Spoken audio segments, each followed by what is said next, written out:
Hello friends. आज के इस क्लास में हम लोग सीडीपी का ठीक है सीडीपी का इस क्लास में हम लोग 30 क्वेश्चन पढ़ने वाले हैं। और ये सभी question friends previous year question है। सब के सब क्वेश्चन पहले एग्जाम में पूछा गया है, वही क्वेश्चन पढ़ाने वाले हैं। ठीक है, तो चलिए क्लास को स्टार्ट करते हैं। जितना भी क्वेश्चन का आंसर पता होगा आपको कमेंट करना। ठीक है, चलिए क्लास को स्टार्ट करते हैं। आज का पहला क्वेश्चन है कि समकालीन विचारधाराओं के अनुसार बाल विकास की प्रक्रिया कैसी होती है। बाल विकास की प्रक्रिया कैसी होती है, ऑप्शन ए पढ़िए। सभी बच्चों के लिए एक समान है और सभी बच्चे एक निश्चित आयु तक आते आते विशिष्ट निर्धारित लक्ष्य अवश्य प्राप्त कर लेते हैं। क्या ये होगा? बी। बाल विकास की प्रक्रिया बहुआयामी है क्योंकि बच्चे विभिन्न प्रकार के संदर्भों में पलते बढ़ते हैं। बिल्कुल यहाँ पे आंसर आपका बी हो जाएगा। ठीक है, कुछ लोग यहाँ पे ए लगता होगा, ए यहाँ पे नहीं होगा। विकास की प्रक्रिया क्या होता है? बहुआयामी होता है क्योंकि बच्चे विभिन्न प्रकार के संदर्भों में पलते बढ़ते हैं। ऑप्शन नंबर यहाँ पे बी हो जाएगा। आंसर जो बताएंगे फ्रेंड्स ये ऑफिशियल आंसर है, तो आराम से पढ़िए। ठीक है, अगला विकास का सिद्धांत बताता है कि गामा कौशल का विकास शरीर के मध्य से आरंभ होकर शरीर के सिरों की ओर बढ़ता है। इसमें क्या होगा बताइए? घुमावदार, विशिष्टता, अधोगामी या फिर शीर्षगामी। इसे क्या कहते हैं? विकास का सिद्धांत बताता है कि गामा कौशलों का विकास जो होता है शरीर के मध्य से आरंभ होकर शरीर के सिरों की ओर बढ़ता है। इसे हम लोग क्या कहते हैं फ्रेंड? इसे कहते हैं अधोगामी कहते हैं। ऑप्शन नंबर सी हो जाएगा। अगला क्वेश्चन 3 नंबर, विकास की किस अवस्था में बच्चे कल्पनाशीलता वाले खेल में सक्रिय रूप से भाग ले लेते हैं? बताइए, विकास की किस अवस्था में बच्चे जो होते हैं कल्पनाशीलता वाले खेल में भाग ले लेते हैं? शैशवावस्था, प्रारंभिक बाल्यावस्था, मध्य बाल्यावस्था या फिर किशोरावस्था। तो यहाँ पे फ्रेंड्स 3 नंबर क्वेश्चन का ऑप्शन नंबर बी हो जाएगा। प्रारंभिक बाल्यावस्था में बच्चे जो होते हैं वो कल्पनाशीलता वाले गेम में सक्रिय रूप से भाग लेने लगते हैं। आंसर यहाँ पे बी हो गया आपका। आगे चलते हैं 4 नंबर क्वेश्चन की ओर। निम्नलिखित में से कौन सी बच्चों के समाजीकरण की द्वितीयक संस्थाएं हैं? कमेंट करिए। बच्चों के समाजीकरण की द्वितीयक संस्थाएं कौन है? परिवार, मीडिया, धार्मिक संस्था या फिर विद्यालय। यहाँ पे क्या बोल रहा है? द्वितीयक संस्था। परिवार फ्रेंड्स यहाँ पे नहीं होगा। परिवार जो होता है वो क्या होता है जी? प्राथमिक होता है, द्वितीयक नहीं होता है। चौथा का बताइए। देखिए फ्रेंड्स मीडिया हो जाएगा, धार्मिक संस्थाएं और विद्यालय, ये सभी जो होता है फ्रेंड्स ये द्वितीयक संस्थाएं होता है। आंसर यहाँ पे आपका सी वाला हो जाएगा। ठीक है, परिवार जो होता है वो समाजीकरण की प्राथमिक संस्थाएं होती है, लेकिन यहाँ पे द्वितीयक पूछा गया था। चलिए 5 नंबर क्वेश्चन, रुचि को 3 पेंसिलें दिखाई जाती है। वह देखती है कि पेंसिल का जो है पेंसिल खा से बड़ी है, पेंसिल खा पेंसिल गा से बड़ी है। जब रुचि से यह निष्कर्ष निकालती है कि का गा से बड़ी है तो वह जीन पियाजे के किस संज्ञानात्मक विकास की विशेषता को दर्शाती है? इसे क्या कहते हैं? क्रमबद्धता कहते हैं, संरक्षण कहते हैं, संक्रामक अनुमान कहते हैं या फिर क्या कहते हैं? तो यहाँ पे 5 नंबर क्वेश्चन का सी हो जाएगा। इसे क्या कहते हैं? संक्रामक अनुमान कहते हैं। ऑप्शन नंबर यहाँ पे सी बिल्कुल सही जवाब है। आगे चलते हैं 6 नंबर क्वेश्चन, जीन पियाजे के संज्ञानात्मक विकास के सिद्धांत के अनुसार मूर्त संक्रियात्मक चरण में बालक निम्न में से क्या कर पाने के योग्य होता है? कमेंट करिए। तो जीन पियाजे के अनुसार मूर्त संक्रियात्मक अवस्था में बच्चे क्या कर पाने योग्य हो जाते हैं? चलिए यहाँ पे छठा का बताइए। प्रतिवर्तन, परिकल्पना आधारित निगमनात्मक तार्किक चिंतन, अमूर्त चिंतन या फिर प्रतिज्ञप्ति चिंतन। तो आंसर यहाँ पे ऑप्शन नंबर ए हो जाएगा फ्रेंड्स। क्या कर पाते हैं? प्रतिवर्तन कर पाते हैं। ऑप्शन नंबर यहाँ पे आपका ए हो जाएगा। ठीक है, आगे चलते हैं 7 नंबर, निम्नलिखित में से कौन सा चरण लॉरेंस कोहलबर्ग द्वारा दिए गए नैतिक विकास के सिद्धांत में शामिल नहीं है? कमेंट करिए। तो कोहलबर्ग द्वारा दिए गए नैतिक विकास के सिद्धांत में शामिल नहीं है। कमेंट करिए आंसर। पारंपरिक चरण, अपारंपरिक चरण, उत्तर पारंपरिक चरण या फिर पूर्व पारंपरिक चरण। तो 7 नंबर क्वेश्चन के यहाँ पे आपका बी हो जाएगा। ठीक है जी, अपारंपरिक चरण यहाँ पे नहीं होता है। ठीक है जी, यही नहीं होता है, तो आंसर आपका यही हो जाएगा बी वाला। बाकी तीनों होता है ए, सी और डी वाला। ठीक है, 8 नंबर क्वेश्चन यहाँ पे, एक अध्यापिका अपनी कक्षा के लिए लेव वाइगोस्की के सामाजिक संरचनावादी सिद्धांतों पर आधारित शिक्षण अधिगम प्रक्रिया तैयार करना चाहती है। उसे निम्न में से किसका प्रयोग से बचना चाहिए, कमेंट करिए। तो ऑप्शन ए सामाजिक सहयोगिता, बी सांस्कृतिक उपकरणों का हस्तक्षेप, सी रटकर याद करने पर बल। किससे बचना चाहिए ना, मतलब नेगेटिव खोजना आपको, तो आंसर यहाँ पे यही सी वाला हो जाएगा, रटकर याद करने पर बल, इसी से बचना चाहिए। बच्चों को फ्रेंड रटवाना नहीं है, ऑप्शन नंबर यहाँ पे सी हो जाएगा, इसी से हम लोग बचेंगे, रटवाने से हम लोग बचेंगे, ठीक है। चलिए अगला क्वेश्चन 9 नंबर। लेई वाइगोस्की ने अपने सामाजिक संरचनावाद सिद्धांत में निम्न में से किससे विद्यार्थियों में अधिगम को सुसाध्य करने हेतु उपयुक्त बताया है। ऑप्शन नंबर ए सहकर्मी सहयोगिता, बी सांस्कृतिक उपकरणों का हस्तक्षेप, रटकर याद करने पर बल, या फिर क्या होगा गैर संदर्भित पाठ्यक्रम।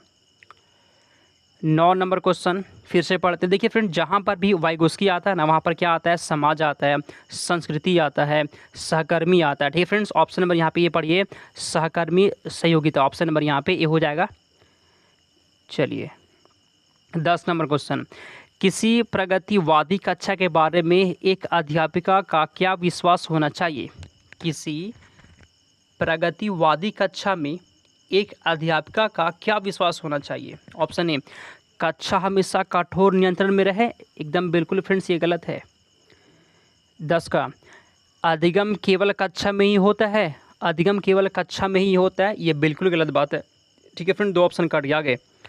कक्षा में विद्यार्थी अपने साथ विविध प्रकार के समृद्ध अनुभव लाते हैं, बिल्कुल ये सही जवाब है। कक्षा में बच्चे जो होते हैं ना, अपने साथ विविध प्रकार के अलग अलग तरह के फ्रेंड्स अनुभव लाते हैं, ऑप्शन नंबर सी हो जाएगा। आगे चलते हैं, अगला क्वेश्चन 11। अगला क्वेश्चन, किस विचारक ने इस बात को नकारा है कि बुद्धि एकल इकाई है और कई पृथक स्वतंत्र बुद्धियों का सिद्धांत प्रतिपादित किया है।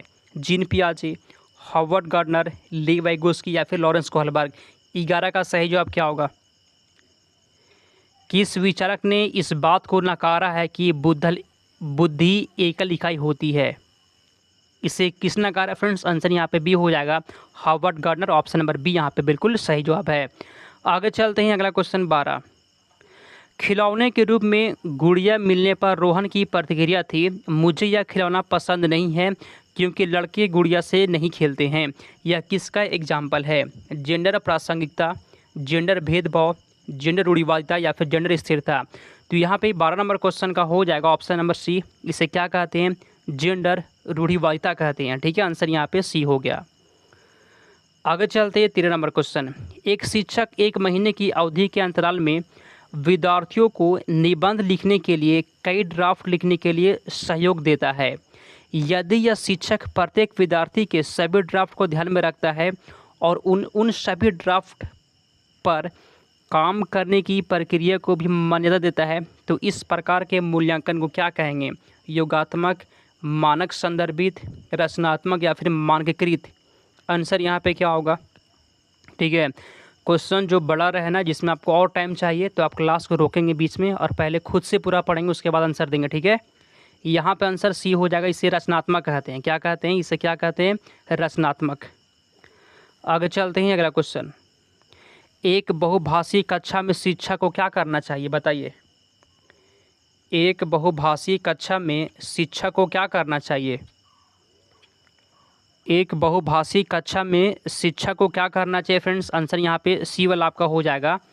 भाषाओं को विविधता के बारे में जागरूकता लानी चाहिए और विद्यार्थियों को पसंद अनुसार भाषा के इस्तेमाल की अनुमति देनी चाहिए। ऑप्शन नंबर यहाँ पे सी हो जाएगा। आगे चलते हैं, यहाँ पे 15। राष्ट्रीय शिक्षा नीति 2020 के अनुसार शिक्षा को, कमेंट करें, शिक्षा कैसा होना चाहिए। ऑप्शन ए केवल पूर्व निर्धारित विषय वस्तु पर केंद्रित होना चाहिए, गलत हो जाएगा। जहाँ पर भी केवल रहता है वो ऑप्शन गलत होता है, ठीक है। ए फ्रेंड्स कट गया, 15 का ए फ्रेंड्स यहाँ पे कट गया। समस्या समाधान पर केंद्रित होना चाहिए, ये बिल्कुल यहाँ पे सही जवाब है, ऐसा होना चाहिए, ठीक है। अधिगमकर्ता को समालोचनात्मक चिंतन का विकास करना चाहिए, यहाँ पे फ्रेंड्स तीसरा भी सही है, दूसरा सही है, तीसरा सही है। अन्वेषण निर्धारित और खोज आधारित होना चाहिए फ्रेंड्स, यहाँ पे ये भी हो जाएगा, ठीक है।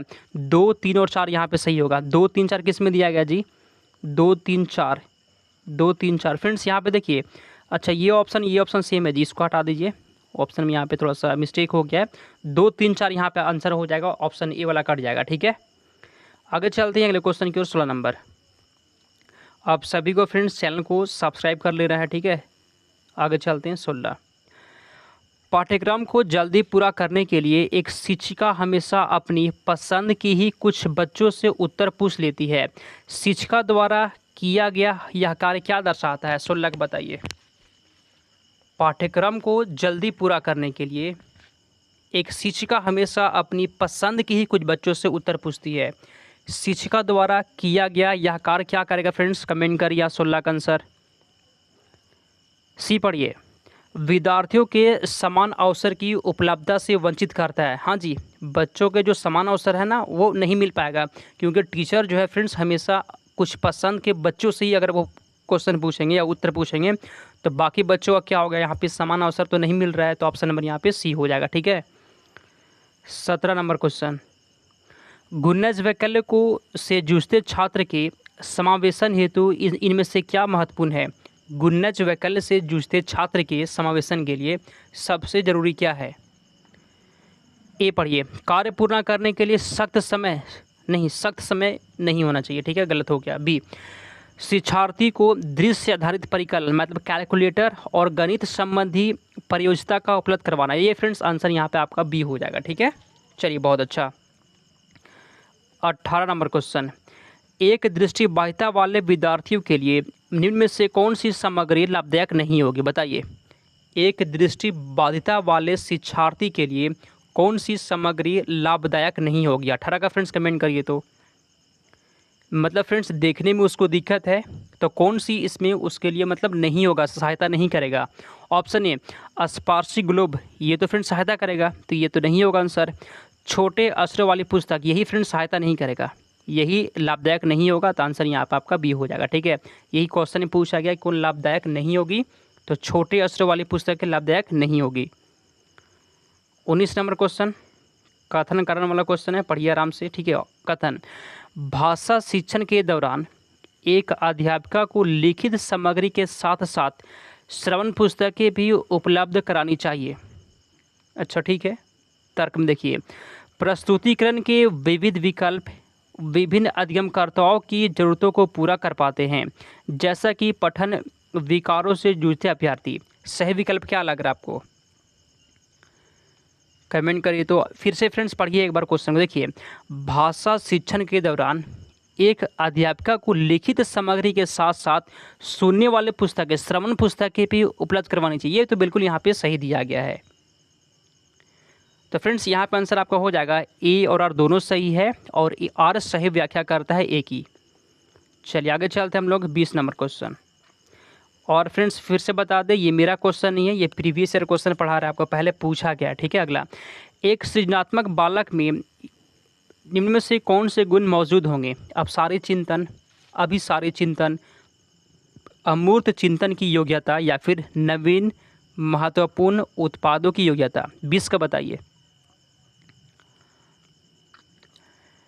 तो फ्रेंड्स यहाँ पे 20 नंबर क्वेश्चन का क्या होगा बताइए आंसर 20 का। देखिए फ्रेंड्स, अभिसारी चिंतन गलत होता है, 2 तो कट जाएगा, 2 काटिए। अभिसारी चिंतन, फ्रेंड्स अभिसारी चिंतन होना चाहिए।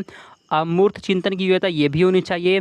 नवीन महत्वपूर्ण उत्पादों की योग्यता फ्रेंड्स ये भी होनी चाहिए। तो आंसर यहाँ पे 1, 3 और 4 हो जाएगा। 1, 3, 4 यहाँ पे आंसर यहाँ पे सी हो गया आपका। आगे चलते हैं 21 नंबर क्वेश्चन। चलिए 21 नंबर क्वेश्चन, कथन पढ़िए, कक्षा में मूल्यांकन के लिए शिक्षकों को विविध विधियों का प्रयोग करना चाहिए। अच्छा, कक्षा में मूल्यांकन के लिए शिक्षकों को विविध विधियों का प्रयोग करना चाहिए। फ्रेंड्स ये बिल्कुल सही जवाब है। मूल्यांकन के लिए क्या करेंगे? अलग अलग विधियों का प्रयोग करेंगे, ये सही दिया गया है। कारण, एक कक्षा में बच्चों की सफलता और असफलता को केवल पेपर पेंसिल परीक्षा के द्वारा सही और पूर्ण रूप नहीं निर्धारित किया जा सकता है, ये भी सही दिया गया है। 21 नंबर क्वेश्चन के यहाँ पे ए हो जाएगा। ए और आर दोनों सही है, और आर सही व्याख्या करता है ए की। आगे चलते हैं 22 नंबर क्वेश्चन की ओर। 30 क्वेश्चन होगा, ठीक है, 8 क्वेश्चन और है।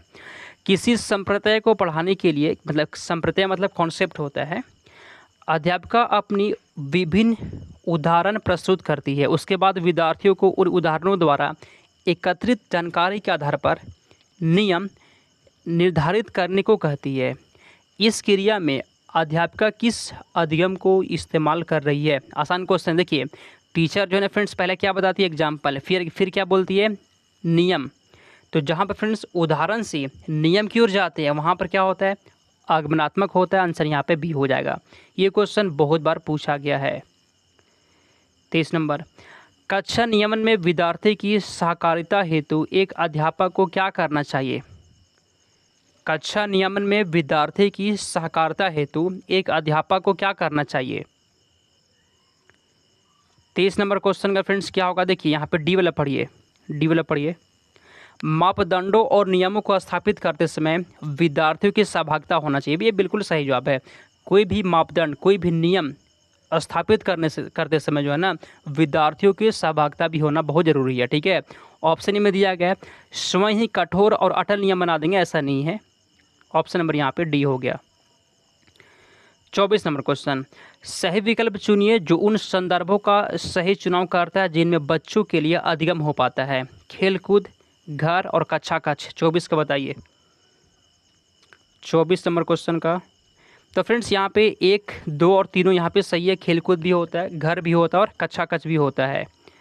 25 नंबर क्वेश्चन, चलिए अगला क्वेश्चन, निम्नलिखित में से कौन सी तकनीक छात्रों में समस्या समाधान कौशल के विकास हेतु प्रभावशाली नहीं होता है? 25 का बताइए।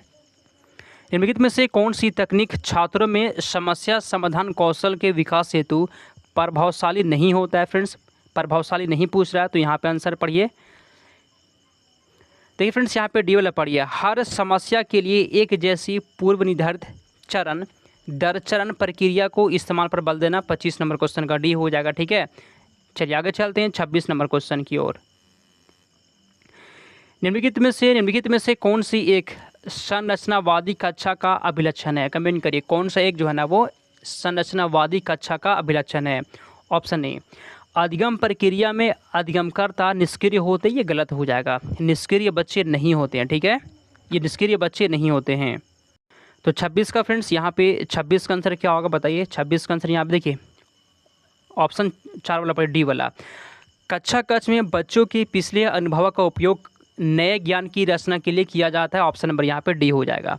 आगे चलते हैं 27 नंबर क्वेश्चन, इनमें से कौन सी विचारधारा बच्चों के अधिगम में अवरोधक है?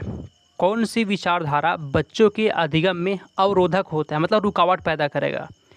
27 का बताइए। ऑप्शन ए, त्रुटियां अधिगम की प्रक्रिया का ही हिस्सा है। ये फ्रेंड्स सही हो जाएगा। ठीक है, अवरोधक पूछना, नेगेटिव खोजना हम लोग को। अधिगमकर्ताओं के लिए त्रुटियां एक लज्जाजनक कार्य है, ऐसा नहीं है फ्रेंड्स, ये ऐसा नहीं है। तो नहीं है आंसर यहाँ पे हो नेगेटिव वाला। ऑप्शन नंबर बी हो गया। 28 नंबर क्वेश्चन, इसमें से कौन सा बाह्य अभिप्रेरणा का एक एग्जाम्पल है? बाह्य अभिप्रेरणा का एग्जाम्पल 28 का बताइए। तो बाह्य अभिप्रेरणा, देखिए फ्रेंड्स बी पढ़ते हैं। नकद इनाम पाने हेतु एक परियोजना के लिए विभिन्न स्रोतों से खोज करना।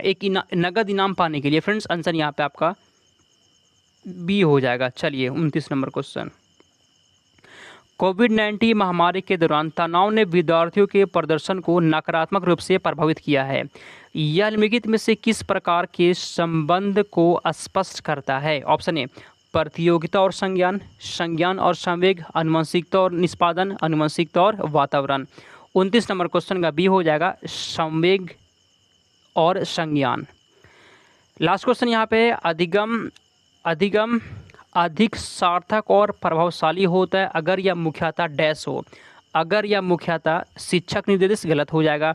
सहपाठी द्वारा निर्देशित, आंसर यहाँ पे ये भी नहीं होगा। पाठ्य पुस्तक भी नहीं होगा फ्रेंड्स, आंसर यहाँ पे 4 वाला हो जाएगा। स्वनिर्देशित हो, ऑप्शन नंबर यहाँ पे डी हो जाएगा। ठीक है, 30 में से आप लोग कितना सही कर दिए हैं और क्लास कैसा लगा फ्रेंड्स आप सभी को कमेंट करना है। चैनल को सब्सक्राइब कर लीजिएगा। यह क्लास आप सभी के लिए 12:30 बजे से होता है। ठीक है, चलिए हम लोग समाप्त करते हैं।